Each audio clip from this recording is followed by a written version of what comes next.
Sometimes as Christians, we have this tendency to have favorite verses or know certain verses. And oftentimes what we do is we forget the context around which those verses are established. One of my famous mantras about studying the Bible is what are the three principles of Bible study? Number one, context. Number two, context. Number three, context. It's all about the verses that surround the verses that you're looking at.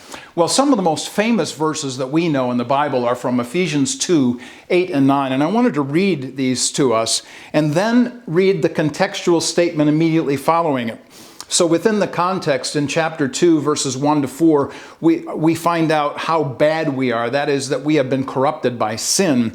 And then we come upon these statements in Ephesians 2, 8, 9, very famous words. For by grace you have been saved through faith, and this is not your own doing. It is the gift of God, not a result of works, so that anyone may boast.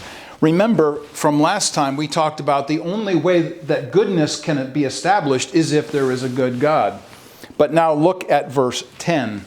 For we are his workmanship, created in Christ Jesus for good works, which God prepared beforehand that we should walk in them. What have we been created for as Christians? Good works. And so when we think about this, we can't escape the idea that first there has to be good news, which then establishes any kind of connection to doing good. So good news must precede good works. And according to the Bible, we represent Jesus as the God-man, the emphasis on the cloud being the divinity and the stick figure, as best as I can draw, the man. And so we see the God-man Jesus. We have been created, this is us, we have been new creations in Christ, created to do what? Good works. But the only way that we can have good works, only way that we can do good works is if there's good news.